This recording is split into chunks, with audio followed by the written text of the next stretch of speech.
आज की Sunday special कहानी में आपका स्वागत है। आज की कहानी में एक लड़की है जो 11 दिन उस रेन फॉरेस्ट में बिना किसी के साथ के रहती है।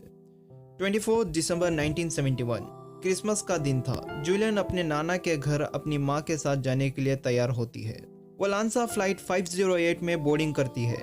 यहाँ तक तो सब कुछ ठीक चल रहा था, बट फ्लाइट की उड़ान के 10 मिनट बाद वो रेन फॉरेस्ट के रीजन में एंटर हो जाते हैं। सब लोग रेन फॉरेस्ट को ऊपर से देखकर बड़े खुश होते हैं, पर उन्हें क्या पता था जिस फ्लाइट में वो बैठे हैं वो उनकी आखिरी फ्लाइट है। तभी आसमान में घने बादल और जोरों की बिजली कड़कने के कारण प्लेन का संतुलन बिगड़ जाता है और प्लेन में बैठे सभी यात्रियों में पैनिक बढ़ जाता है। तभी प्लेन के दोनों इंजन ब्लास्ट हो जाते हैं। ब्लास्ट होने के कारण प्लेन में बैठी जूलियन प्लेन से बेहोशी की हालत में गिर जाती है। अब यहाँ से शुरू होता है जूलियन का सफर। जब वो होश में आती है तो वो अपने आप को अकेले पाती है। इतनी ऊपर से गिरने की वजह से उसकी राइट कॉलर बोन टूट चुकी थी और वो बहुत दर्द से जूझ रही थी। ये तो बस उसकी शुरुआत थी, अभी बहुत से दर्द उसे सहन करने थे।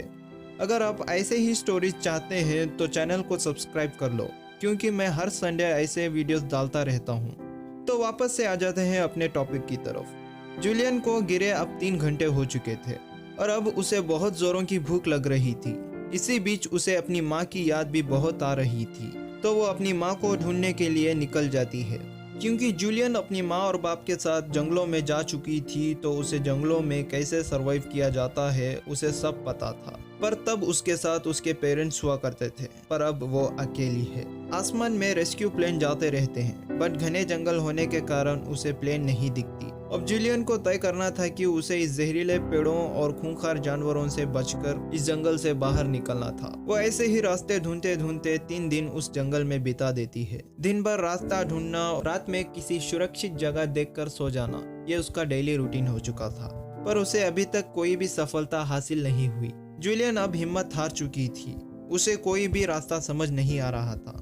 फिर आया 5वां दिन, जहां उसे एक छोटी सी नदी बहती हुई दिखती है, जिसे देखकर उसे एक उम्मीद की किरण नजर आती है। वो इस नदी के किनारे किनारे तैरकर वो नदी के दूसरे किनारे पर चली जाती है। ऐसे ही करते करते उसे 2 दिन हो चुके थे। जूलियन अब तक 8 दिन उस जंगल में बिता चुकी थी। 9वें दिन भी वो तैरती हुई जा रही थी, पर 9वें दिन के दोपहर में वो उस नदी को पार कर लेती है। तब उसे किनारे पर एक छोटा सा टेंट हाउस और एक मोटर बोट दिखाई देती है। वो उस 9वें दिन को भी टेंट हाउस में बिता देती है, इस उम्मीद में कि अगर कोई आए उस टेंट हाउस में तो वो उनके साथ चली जाए। बट उस दिन कोई भी नहीं आता। फिर दूसरे दिन जूलियन अपना रास्ता ढूंढते हुए निकल जाती है। चलते चलते उसे 3 वर्कर्स काम करते हुए नजर आते हैं, बट उसे यकीन नहीं होता। बहुत कमजोर होने के कारण वो वहीं बेहोश होकर गिर जाती है। जब उसकी आंख खुली तो वो अस्पताल में अपने पापा के साथ थी। वो उन्हें देखकर बहुत रोती है। जूलियन को मालूम हुआ कि लांसा 508 की घटना में उसकी माँ के साथ 99 लोगों की मौत हो चुकी थी। तो आज बस इतना ही। मिलते हैं अगले संडे वीडियो में। तब तक के लिए चैनल को सब्सक्राइब कर लो।